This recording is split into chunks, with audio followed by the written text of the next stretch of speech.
Assalamualaikum warahmatullahi wabarakatuh. Sini saya Nur Oktavia dengan nomor NPM 1711070161 dari Pendidikan Islam Anak Usia Dini.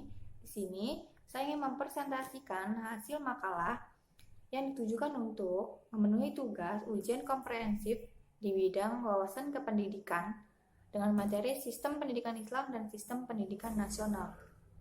Baik, di sini yang pertama saya ingin menjelaskan tentang Sistem Pendidikan Islam.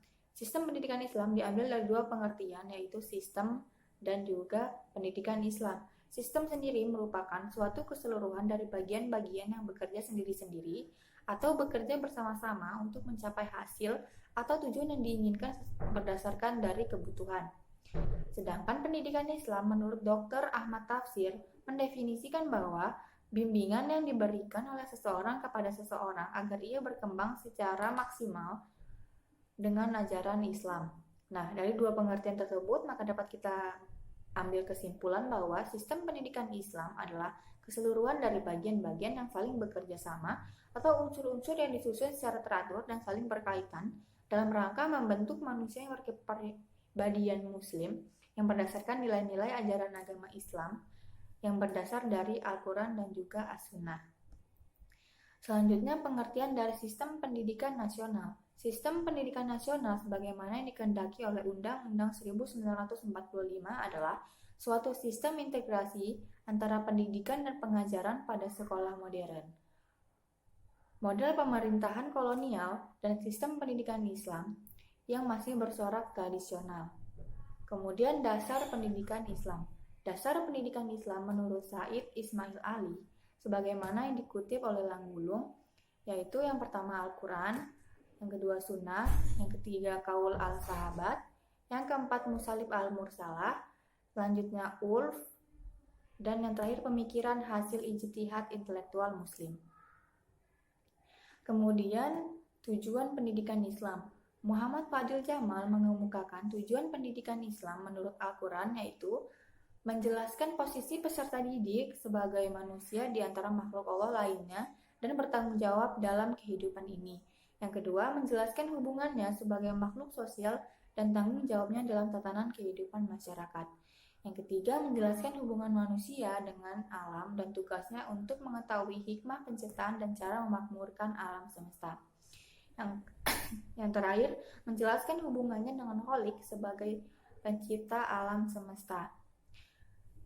Kemudian, dasar dan tujuan sistem pendidikan nasional. Dasar pendidikan nasional adalah Pancasila dan Undang-Undang 1945. Sedangkan pasal 31 Undang-Undang Dasar 1945 menyebutkan bahwa tiap-tiap warga negara berhak mendapatkan pengajaran dan pemerintah mengusahakan dan menyelenggarakan satu sistem pengajaran nasional yang diatur dengan undang-undang. Faktor-faktor pendidikan itu ada berbagai macam. Yang pertama, faktor tujuan, faktor pendidik, faktor peserta didik, faktor alat pendidikan, faktor metode pendidikan, dan yang terakhir faktor lingkungan. Kemudian jenis dan jenjang sistem pendidikan Islam dan sistem pendidikan nasional. Yang pertama, pendidikan anak usia dini. Yang kedua, pendidikan dasar. Yang ketiga, pendidikan menengah. Pendidikan anak usia dini diselenggarakan sebelum jenjang pendidikan dasar. Diselenggarakan bagi anak sejak lahir sampai dengan usia 6 tahun dan bukan merupakan masuk prasyarat pendidikan dasar. Pendidikan anak usia dini diselenggarakan melalui jalur formal, informal, dan juga non-formal. Pendidikan dasar merupakan jenjang pendidikan yang melandasi jenjang pendidikan menengah.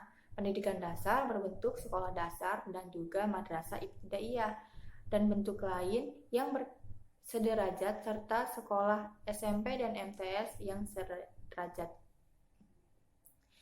Kemudian sekolah menengah merupakan lanjutan dari pendidikan dasar. Pendidikan menengah terdiri atas pendidikan menengah umum dan pendidikan menengah kejuruan.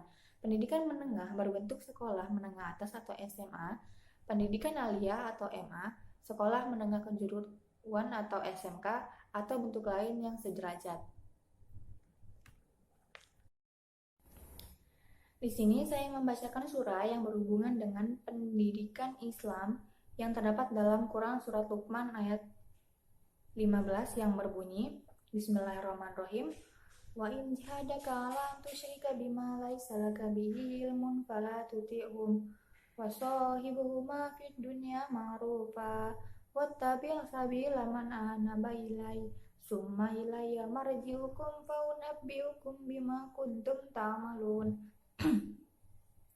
Sadaqallahul Azim, yang artinya, dan jika keduanya memaksamu untuk mempersekutukan aku dengan sesuatu yang tidak ada pengetahuanmu tentang itu, maka janganlah kamu mengikuti keduanya dan pergaulilah keduanya di dunia dengan baik dan ikutilah jalan orang-orang yang kembali kepadaku. Kemudian hanya kepadakulah kembalimu, maka kuberitahukan kepadamu apa yang telah kamu kerjakan. Makna dari ayat tersebut yaitu Luqman mengajarkan kepada anaknya untuk bersikap kritis dan tidak menjadi muqallid yang hanya ikut-ikutan tanpa mengetahui dalil dan argumen yang jelas, yang dibangun atas dasar rasa ingin tahu yang tinggi, sehingga girah anak untuk menambah ilmu dan wawasan selalu menggelora seperti meminum air laut yang tidak pernah menghilangkan rasa dahaga. Ilmu adalah bekal terbaik dari orang tua untuk anaknya dalam menjalani kehidupan. Terima kasih, itu saja yang dapat saya sampaikan. Kurang lebihnya saya mohon maaf. Wassalamualaikum warahmatullahi wabarakatuh.